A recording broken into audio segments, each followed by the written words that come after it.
세 번째 프로그램 이어서 가보도록 하겠습니다. 세 번째 프로그램은요, 바이오 헬스 인력 양성 사업 현재와 미래라는 주제로 김승현 오송 첨단 의료산업진흥재단 한국 바이오 인력개발센터 단장님께서 발표를 해주시겠습니다. 이미 올라와 계신데요. 제가 소개 잠깐 해드릴게요. 하나케미칼 사업기획 차장을 거쳐서 오송 첨단 의료산업진흥재단에서 책임연구원과 전략기획부장을 역임하셨습니다. 이제 바이오인력개발센터 단장을 맡아서 신약개발 인력 양성에 매진하고 있으십니다. 마이크 바로 넘겨드리겠습니다. 네, 감사합니다. 방금 소개받은 오송 첨단의료산업진흥재단 한국바이오인력개발센터 운영단장 김승현입니다. 네, 제가 오늘 말씀드릴 내용은 그 바이오헬스 인력 양성 사업의 현재와 미래에 대해서 말씀드리도록 하겠습니다. 제가 오늘 말씀드릴 순서는 첫 번째, 제약 바이오 산업의 환경 분석을 통해 왔고 바이오 산업의 현황에 대해서 말씀을 드리고요. 그리고 이에 따른 정부의 정책 관련돼서 바이오헬스 산업 혁신 전략, 그리고 세 번째는 바이오 생산 및 그다음에 공정 인력에 대한 수급 전망을 통한 수요 조사 결과를 좀 말씀드리겠습니다. 그리고 마지막으로 이러한 부분들에서 저희 오송 첨단 의료산업진흥재단이 어떠한 역할을 하고 있는지 말씀을 드리도록 하겠습니다.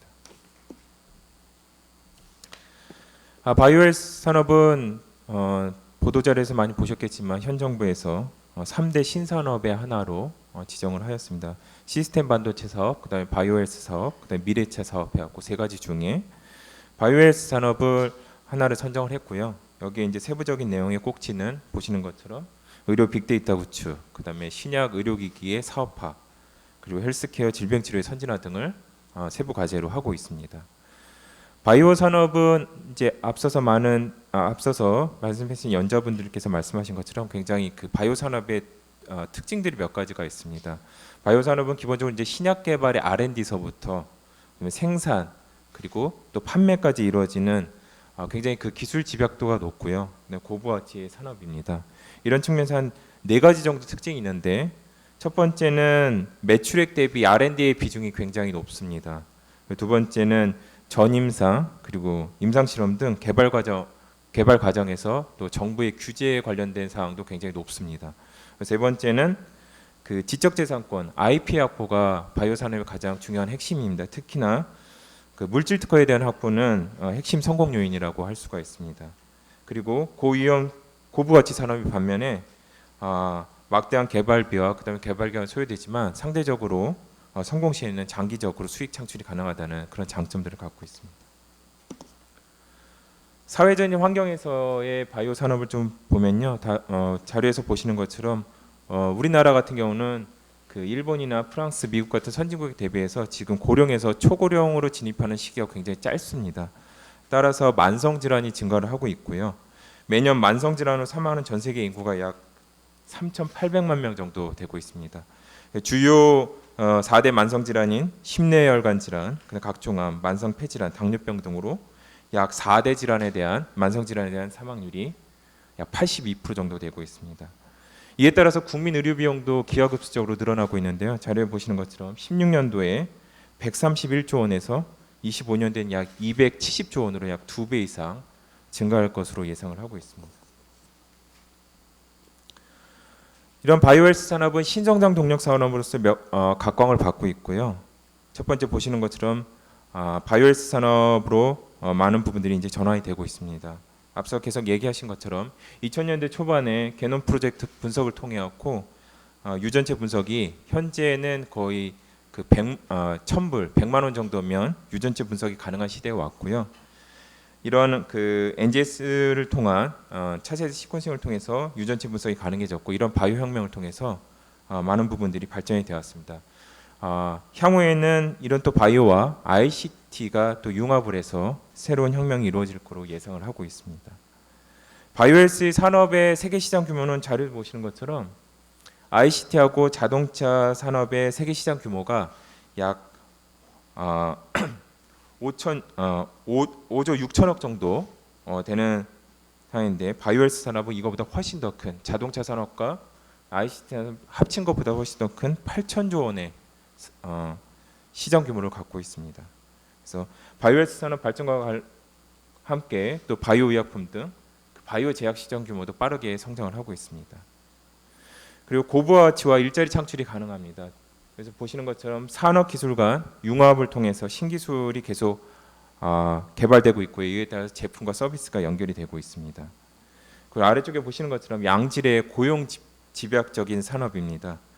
그 취업 유발 개수가 보건의료 서비스 같은 경우는 약 20.8명이고요. 제조업은 9.4명 대비 굉장히 고용 유발 개수 지수가 높고요.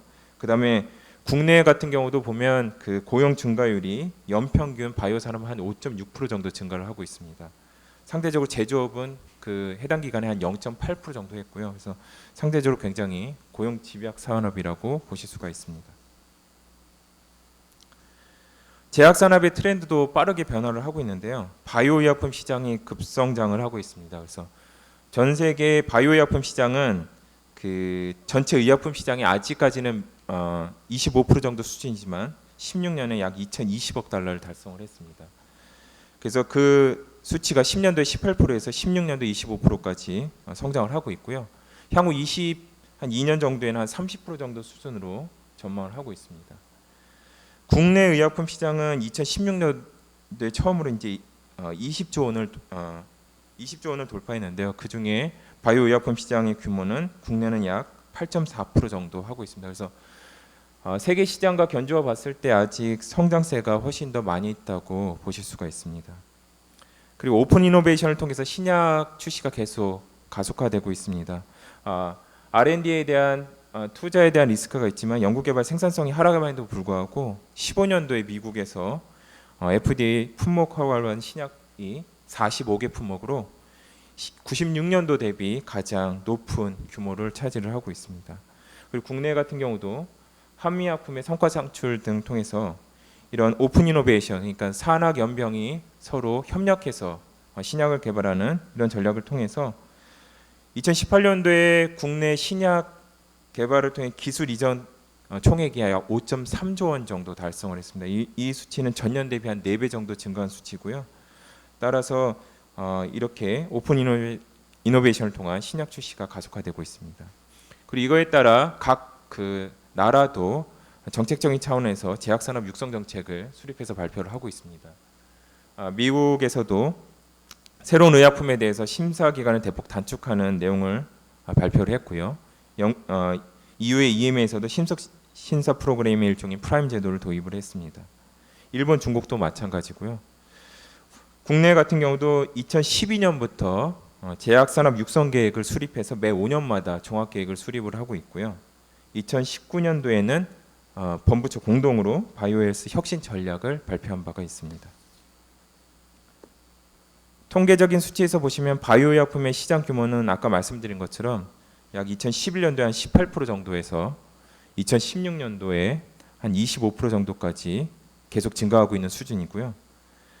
18년 기준으로 전 세계 의약품의 시장 규모는 약 8,640억 불 정도 됩니다. 그 중에 그 바이오 의약품이 약 2,400억 정도로 약 28% 정도 수준을 하고 있습니다. 그래서 연평균 성장률이 약 8.8%로 타 산업 대비 굉장히 그 성장률이 높습니다. 그리고 앞서도 계속 말씀하셨지만 바이오 의약품 같은 경우는 현재 항체 의약품 위주로 주로 되고 있지만 차후에는 세포 치료제, 유전자 치료제까지 그 영역을 확대해서 앞으로 계속 고성장이 기대되고 있는 산업입니다. 바이오 의약품 관련돼서 여기 자료에 보시는 거는 이제 2019년도 기준으로 매출액 기준으로 전 세계 의약품의 현황을 보고 있습니다. 보시면 10개 품목 중에 색깔 칠해진 7개의 품목들이 전부 다 바이오 의약품입니다. 그래서 2018년 기준으로 상위 그 전 세계 바이오 매출 상위 10개 기업의 통 매출 규모가 그 의약품 시장 전체 시장의 약 74% 정도를 차지하고 있습니다. 그만큼 바이오 의약품이 굉장히 많은 부분을 차지하고 있고요. 100대 의약품 기준으로 넓혀보더라도 약 47개 의약품이 바이오 의약품을 하고 있습니다. 이런 환경적인 분석을 통해서 그 정부도 바이오 헬스 산업을 육성하기 위해서 다양한 정책들을 추진을 하고 있고요. 아까 말씀드린 작년도에 이제 본부처 공동으로 바이오 헬스 산업 혁신 전략을 발표를 하였습니다. 우리나라의 그 기술력 바이오 약품 관련돼서 기술력 수준은 미국을 100% 대비 봤을 때 약 한 78% 정도의 수준입니다. 그래서 그리고 기술 격차로 보면 약 3.8년 정도가 되고요. 자료에서 보시는 것처럼 바이오 약품 생산과 관련해서는 세계 제2위의 바이오 약품 생산 능력을 보유를 하고 있습니다. 특히나 다들 아시는 것처럼 삼성바이오로직스, 그다음 셀트리온 등을 통해서 세계 주요 4대 바이오 시밀러 중에 약 3분의 2가 국내에서 위탁 생산을 하고 있습니다. 그리고 신약 기술 수출이 아까 말씀드린 18년부터 그 신약 기술 수출이 굉장히 늘어나고 있고요. 그 다음에 특허 관련돼서도 바이오약품 특허 점유율이 우리나라가 미국과 중국 다음에 3위를 차지를 하고 있습니다. 그만큼 글로벌 국제 경쟁력을 확보하고 있다고 볼 수가 있습니다. 아래쪽에 보시면 이제 바이오의약품의 그 지역별로 그 매출액 기준을 봤을 때 생산 지역을 보시면요, 미국이 약 61%, 그리고 유럽 주요 5개국이 약 17%, 아시아권에서는 일본이 5%, 그 다음에 중국이 3%, 국내는 0.7% 정도 하고 있습니다. 근데 아까 말씀드린 것처럼 특히 바이오시밀러 쪽에서는 국내 생산 능력이 굉장히 높다는 것을 아까 말씀드렸습니다.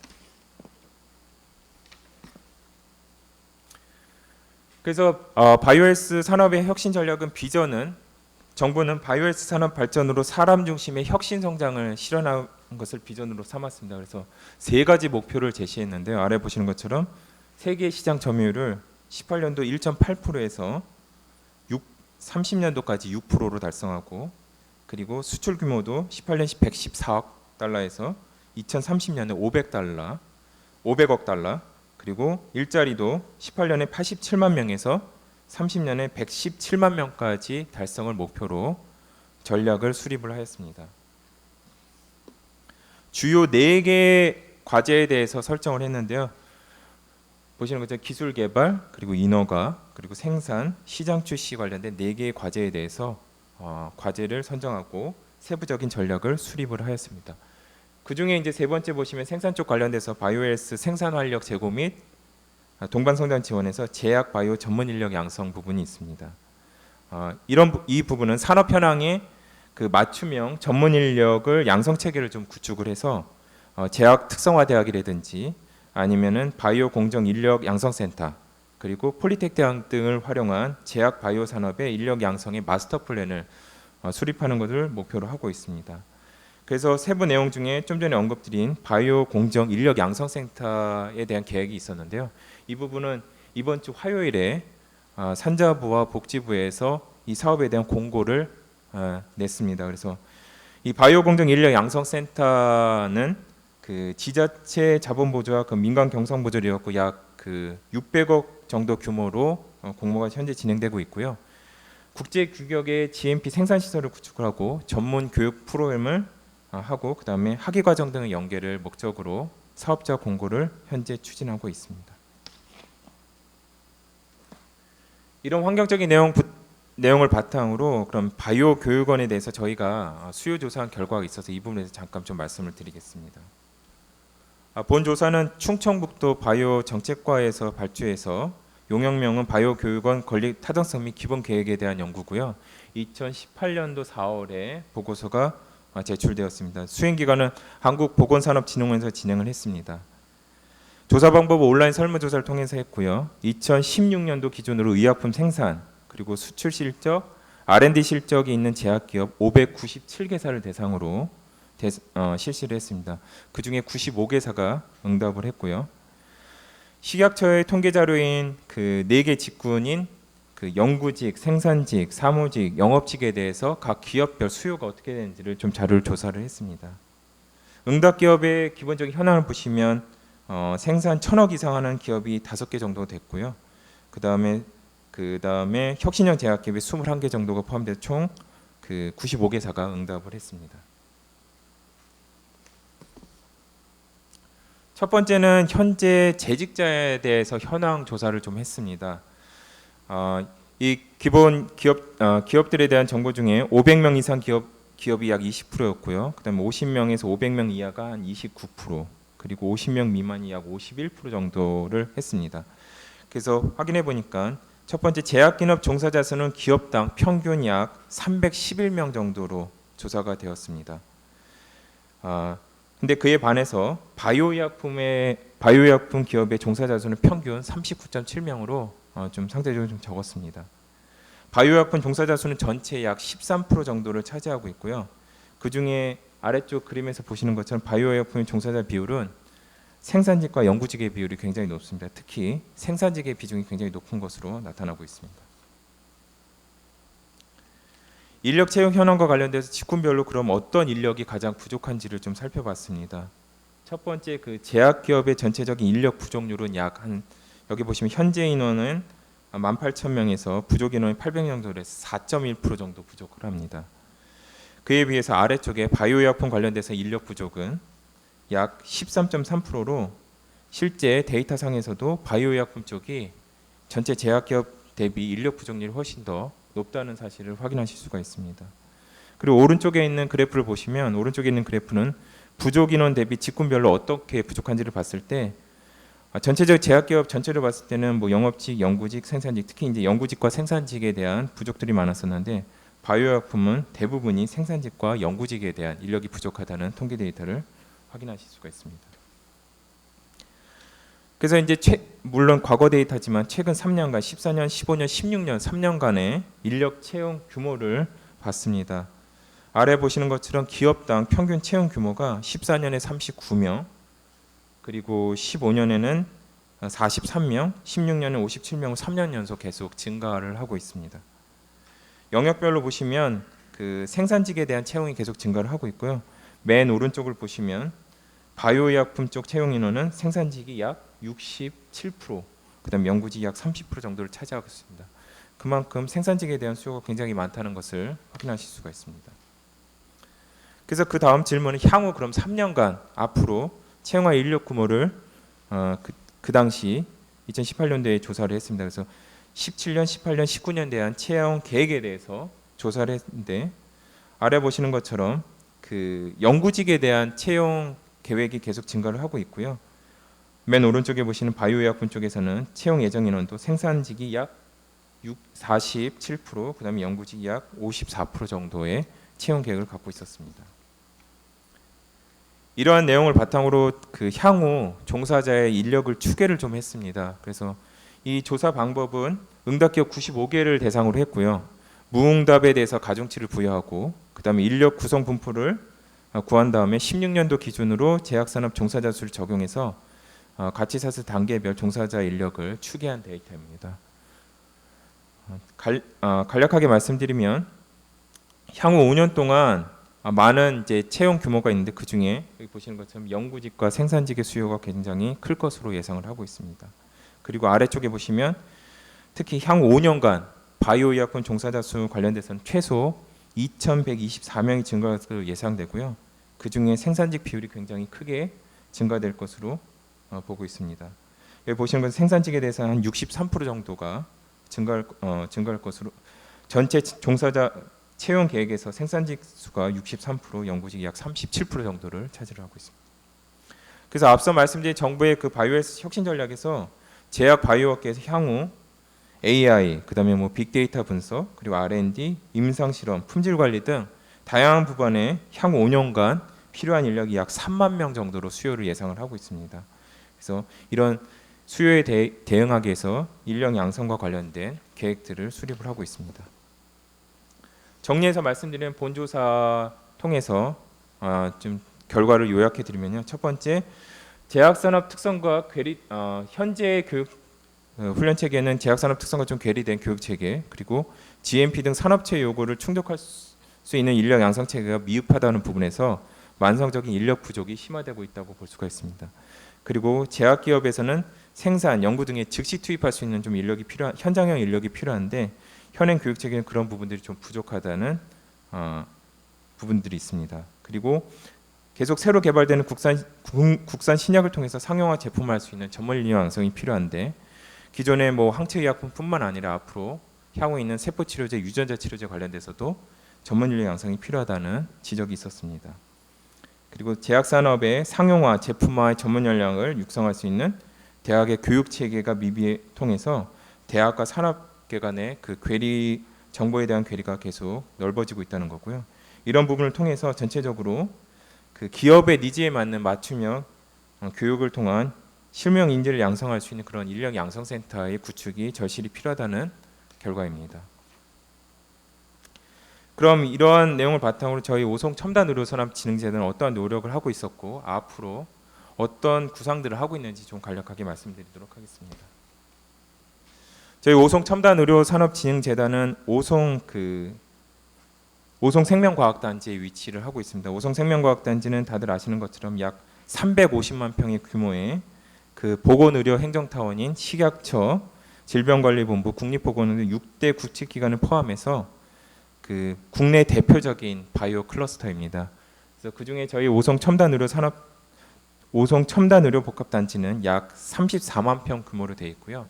기업이 약 한 150개 기업 정도가 입주해 있습니다. 저희 오송 첨단 의료 산업진흥재단은 국비 사업을 통해서 추진된 국책 사업이고요. 총 사업비 규모는 약 2천억 정도가 투입이 됐습니다. 그래서 14,000평의 건축 면적에 저희 크게 핵심 시설로 4개 센터가 있습니다.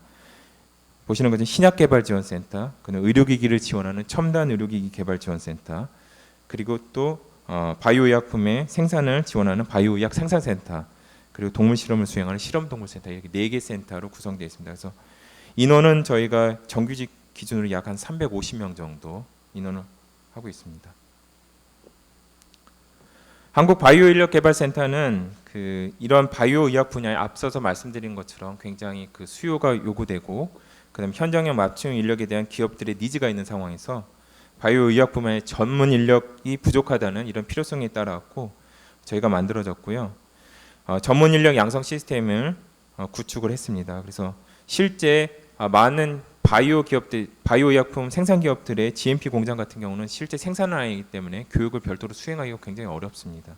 그래서 저희 같은 GMP 유사 실습장이 부족해서 인력 양성이 어렵기 때문에 저희가 한국바이오인력개발센터가 설립이 돼서 이런 인력 양성 부분들을 저희가 교육을 시작을 하게 됐습니다. 저희는 그 보건복지부로부터 사업비를 받아왔고 현재 수행을 하고 있고요. 예산은 2023년까지 5년 동안 약 총액 한 110억 규모로 현재 사업을 진행을 하고 있습니다. 그래서 저희는 실무 실습 중심의 교육을 실시를 하고 있고요. 그래서 이론 교육과 실무 실습 그리고 또 집체 교육, 취업 연계 교육 이런 바탕으로 저희가 교육을 추진을 하고 있습니다. 저희 주요 인프라는 저희가 신약센터 6층에 전용 공간 200평의 실습 전용 공간을 저희가 구축해서 강의실과 그다음에 회의실, 그다음에 실험실을 구성을 했고요. 교육 장비는 19년, 20년까지 저희가 약 50여 종의 한 200여 대 가까운 장비를 구축을 했습니다. 그리고 저희가 작년에 고용노동부의 직업능력심사평가원의 그 훈련기관으로 인증을 받았습니다. 아래 보시는 것처럼 저희 그 지원 체계를 보시면 저희는 우선 교육 전담 인력을 10명을 저희가 갖고 있고요. 아까 말씀드린 저희 오송 첨단의료산업진흥재단은 신약센터, 그냥 생산센터에 우수한 인력들이 있습니다. 그래서 이런 인력들을 저희가 보조 강사로 활용해서 각 센터 전문가들 약 20명, 그래서 전체 강사진 풀은 저희가 한 30명 수준으로 강사진을 운영을 하고 있습니다. 그리고 전원 다 집체 교육이고요.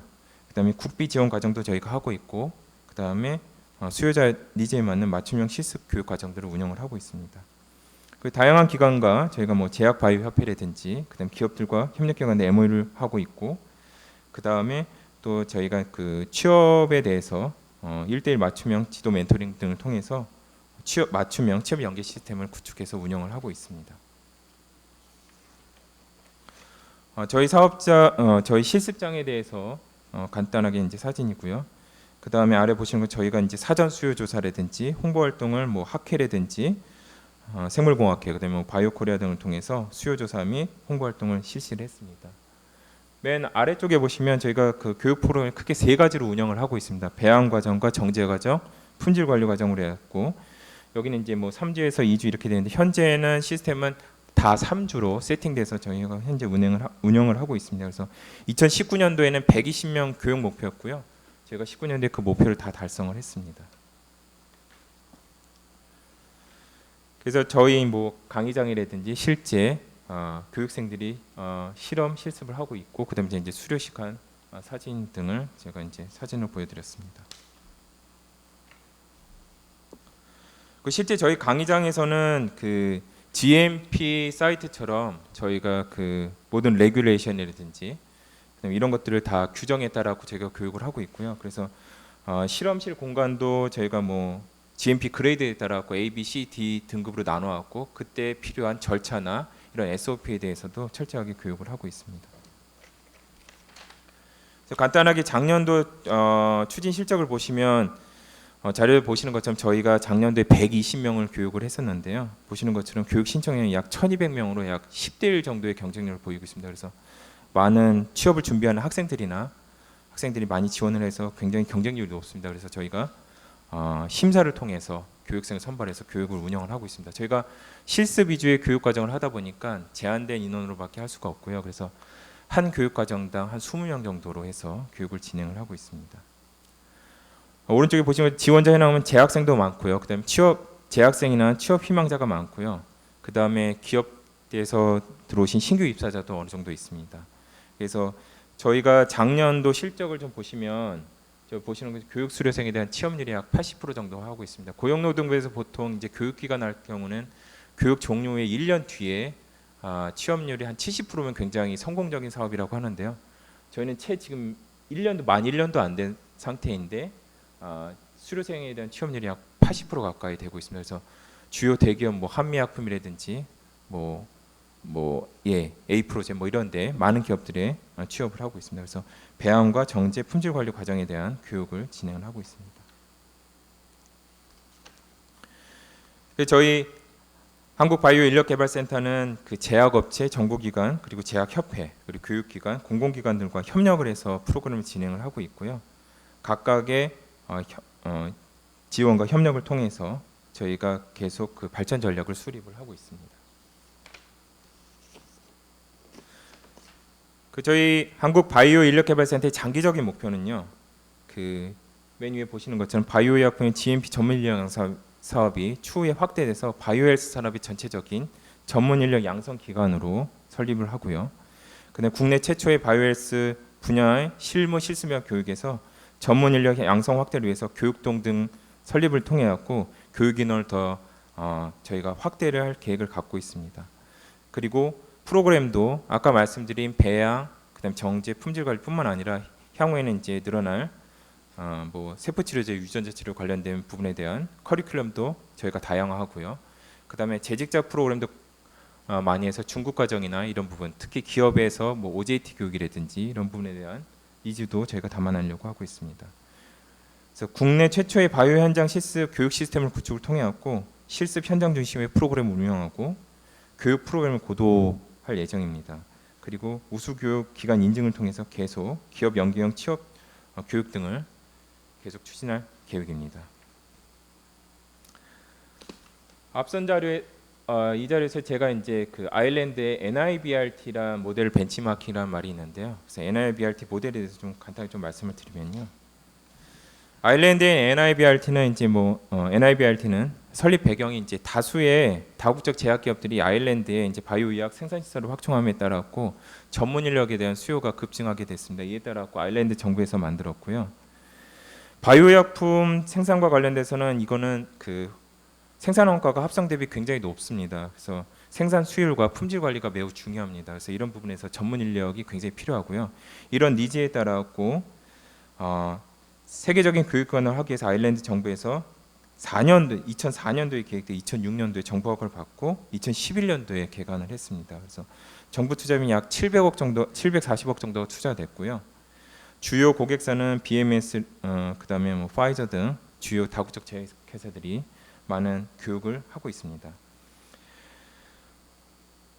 여기 NIBRT의 한 1년에 운영비는 약 한 300만 유로 약 40억 정도가 40억 정도가 비용이 발생을 하고요. 이 부분의 약 81% 정도를 자체 수입으로 충당을 하고 있습니다. 그리고 나머지는 이제 그 일부 이제 국비 지원을 받고 있고요. 비용의 대부분이 그 R&D에서도 많이 발생을 하고 있습니다. 그래서 무슨 말씀이냐면 교육만 하고 있는 게 아니라 기업들과의 코업을 통해 갖고 공정 개발이라든지 이런 개발 등도 진행을 하고 있습니다. 그래서 밑에 보시는 것처럼 그 단순하게 그냥 일자리 창출이 아니라 바이오 쟁정에 대한 교육, 그리고 기술력 향상, 그리고 새로운 기술이나 제조 공정의 테스트 같은 것도 하고 있습니다. 그래서 많은 교육기관들이 이제 특히 바이오약품 분야에서는 아일랜드인 NIBRT를 많이 벤치마킹을 하고 있고요. 이에 따라서 복지부나 산자부에서도 이런 부분들을 벤치마킹해서 아까 말씀드린 바이오 공정 인력 양성센터를 현재 공모해서 공모 사업을 추진하고 있습니다. 그래서 이게 이제 공모되기 전에 저희 오송 첨단 의료산업진흥재단하고 충청북도는 이제 바이오 교육원 코리아 NIBRT에서 KNIBRT에 대해서 저희가 전체적인 큰 구상을 했었고요. 이런 부분에서 첫 번째 보시면 저희는 이제 제약 바이오의 전문 인력 양성 기관으로서 제약 바이오의 실무 현장형 인력을 양성하고, 그다음에 바이오 교육에서 아시아 허브의 역할을 하고, 그다음에 오송 바이오밸리를 이런 인력 양성 센터를 통해서 더 활성화시키고, R&D 연구 및 산하연맹 협력을 더욱더 추진하게 됐습니다. 그래서 정부, 기업, 그리고 연구기관, 대학 간의 지원 체계를 구축해서 정부와 관련돼서는 초기에 출연 및 정책 지원을 받고요. 기업으로부터는 교육 및 위탁 연구 등을 통해서 기업이 원하는 위탁 맞춤 교육을 실시를 하고, 대학과는 학위 제도 운영이라든지 아니면 취업 기회 제공할 수 있는 그런 다양한 프로그램을 진행을 하고자 합니다. 그리고 아까도 말씀드린 아일랜드에 있는 NIBRT와 같이 저희도 연구기관으로서 공정 개발이라든지 공정에 대한 R&D, 신약 개발 관련돼서 활용하고자 합니다. 그리고 또한 저희 이제 협력 체계를 좀 구축하려고 하는데요. 기존에 저희 오송 첨단 의료산업진흥재단에 구축되어 있는 여러 그 신약센터, 생산센터 등의 핵심 지원 시설과 그다음에 보건복지 인력개발원, 그리고 전국에 퍼져 있는 바이오 리소스 센터, 이런 부분들과 연계해서 저희가 한국형 NIBRT 모델을 만들려 구상을 하고 있고요. 아까 말씀드린 그 산자부와 복지부가 공동 추진하는 사업에도 저희도 적극적으로 추진을 계획을 하고 있습니다. 네, 이상입니다. 발표를 마치도록 하겠습니다.